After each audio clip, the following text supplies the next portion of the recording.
Hola, it's me, Torty, aka 32 Watts. How you feeling? Let's check in. How you feeling? I hope you feeling good, feeling great, feeling great, feeling good. Listen, I got a phone call today saying, hey, when you gonna go back to doing them videos? What videos? You know, them TV and movie reviews videos that you was doing. I don't got nothing to watch. What's your recommendations? I said, hey, let me get back at you, because now is the time.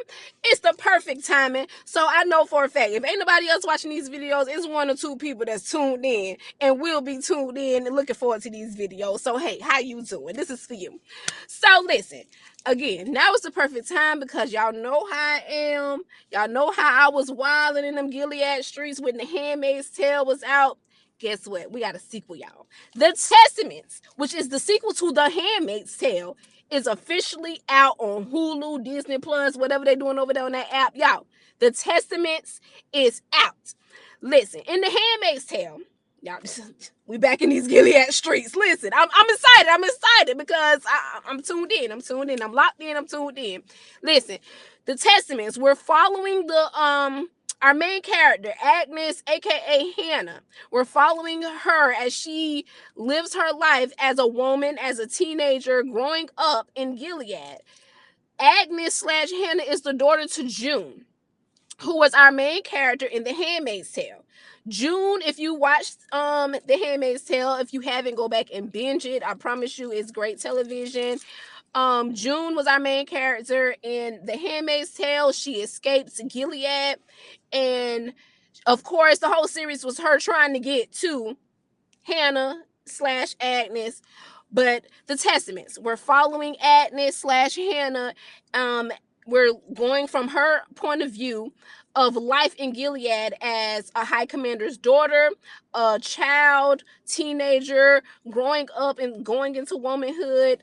The women are still oppressed. Women still ain't got no rights. Women still just women, and I don't know. So anyway, it's Gilead, y'all. If you don't know nothing about Gilead, go back and watch Handmaid's Tale. I promise you. Go watch Handmaid's Tale, then tune into The Testaments. So we're following Hannah Agnes. I'm excited for this character right here. I can't wait for the story to continue to unfold. I am so I'm hyped, y'all. The Testaments are. I ain't gonna hold you. I already watched the first 3 episodes. I already watched the first 3 episodes. It was April 8th. Hulu gave us 3 episodes to just go ahead and dive in, get a mouthful. You know, I'm excited. So again, we getting the point of view of Hannah, aka Agnes, of her life growing up in Gilead. So the first 3 episodes I feel like are introduction. It's getting the gears rolling. I can't wait to see what the rest of the season unfolds. I'm excited. So if you ain't got nothing else to watch, The Testaments is on the list for the week, for the month. Brand new, just dropped. Listen, go watch. All right, make sure y'all go subscribe to my YouTube channel and let me know what you watching. What's up, y'all? It's me, Tori T, aka 32 Watts. How you feeling? I hope you feeling good, feeling great, feeling good. Listen, Euphoria Sundays are officially back. I've been waiting for Rue and her shenanigans. I've been also waiting for the rest of the crew, but Zendaya, that's my girl, and she played the heck out of that part. And I gotta see how her past is gonna catch up with her. So as far as we know, as far as this new season of Euphoria, do not expect it to be like any previous season. Leave the previous seasons behind and let's get with the new. Now, it's years later and we're navigating Rue and the rest of the crew as young adults out of high school trying to figure out life. Do they figure it out? Probably not, but it's Euphoria. We'll see how all this goes. But yes, Euphoria Sundays are back. I can't wait how they tell the story this season, how it unfolds in the upcoming weeks. First episode officially drops on HBO Max. How y'all feeling about it? How are y'all feeling about this first episode where we get reintroduced to everybody in their young adulthood? We get to see what Rue has been up to, what she was down in Mexico and stuff.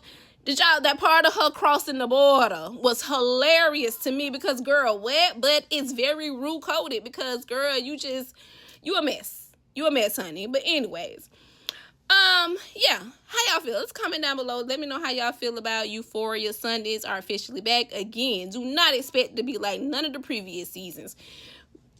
They out here in the trenches now.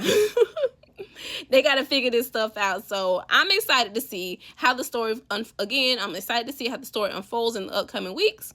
And let me know what you're watching. Peace. Hola, it's me, Tori T, aka 32 Watts. How you feeling? I hope you feeling good, feeling great, feeling good. Listen. If you got Netflix, go on over there and look at Something Very Bad Is Going to Happen. It's a series, 8 episodes, and it got me, y'all. It threw me for a loop. Going in, what I thought it was, by the 7th, 8th episode, it turned out not being what I thought it was. So listen, I'm going to give you a little synopsis. Rachel and Nikki, they've been together for a minute. They done got engaged, and so to kick off their wedding week, y'all heard what I said. They've been together for a while. They got engaged. And they engaged. So she never met his family. None of them. So to kick off their wedding week, Rachel and Nikki go to Nikki's family home, which is secluded out in the middle of nowhere house, to meet his family for the first time. So right there, you thinking it's one of them movies. We done seen them type of synopsises before, where you go meet his family for the first time and they stay in the cabin in the woods, and everything don't turn out to be so kosher. Who you thought you was marrying, what the family you thought you was marrying into wasn't the family you thought you was married into. So as the story progresses, my girl Rachel, she look around at his family like, y'all ain't too kosher. Y'all weird. From the mama to the daddy to the sister-in-law to the brother to the child, the little nephew. The nephew was alright. He was cool, but they wasn't too kosher. They had my girl like looking over her shoulder. She even was like, they trying to kill me. We got to get up out of here. And that's when I was like, yep. This one of them movies, this one of them shows. He done brought her over there to be sacrificed. He done brought her to the cabin in the woods to be sacrificed by his family. So this my girl Rachel, she go through it. Like the mama, the sister, and the sister-in-law, they had a little dress fit, and they like, oh, you getting married? You can wear my mama old dress. Y'all can have the wedding here. Like all this stuff is taking place, and Rachel is like, nah. I mean, if we do get married here, we had a wedding here, I just wanted to be us and y'all. I don't really got no family. This is like, nah, it's going to be about 100 people. We're going to invite everybody. We got to invite the whole family. Your mind straight went to what we're going to invite the whole family to the cabin in the woods to see y'all get married. Yeah, Rachel thought the same thing too. So as the story progressed, we realized that Nikki family ain't the ones that's tripping.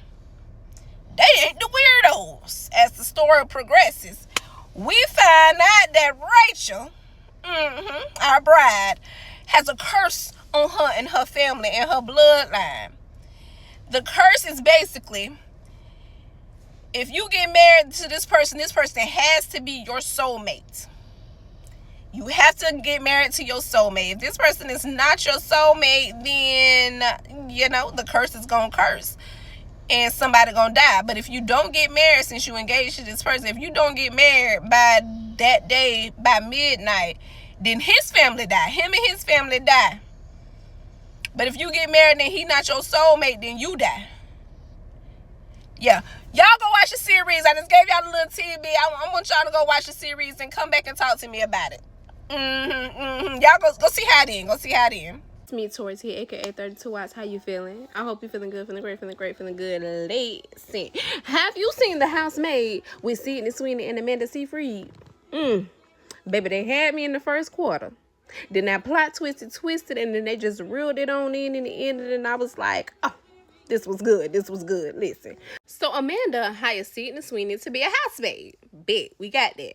So Amanda is married to this man. Then she got her daughter. So she was just like, I'm looking for a housemaid. Help me out a little bit. Sydney was like, bet, this is a good setup. I'm all in.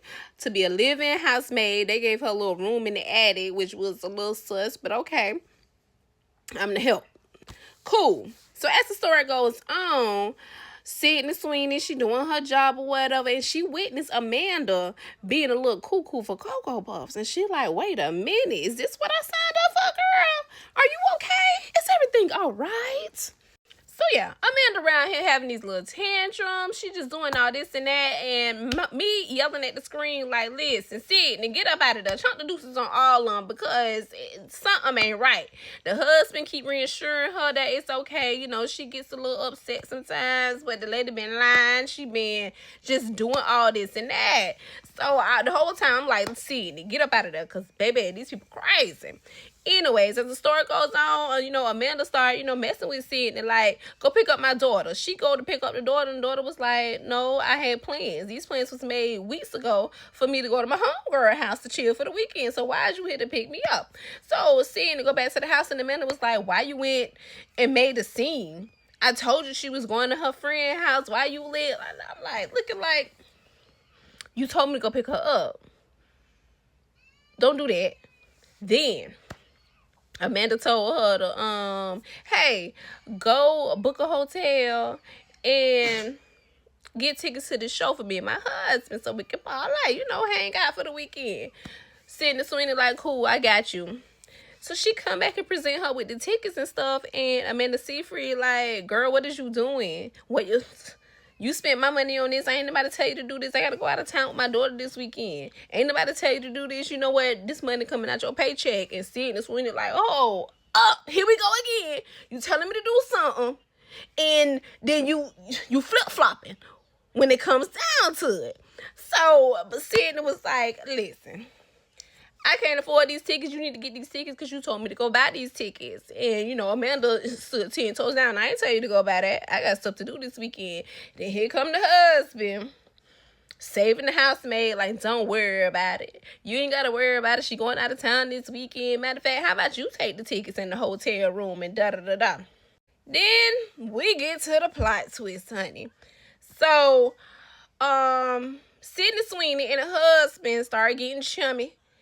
A little bit too chummy for our liking. Blah, blah, blah. They kicked the wife out the house, Amanda Seyfried. And so we get this little, a little cutesy little love story in the middle of it. Then that love story took a turn when the husband locked Sydney Sweeney up in the attic. Then it's like, hold up, wait a minute. I thought we got rid of the psycho. What is going on?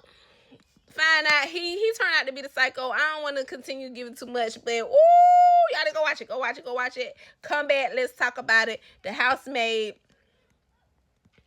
Let's talk about it. What you watching?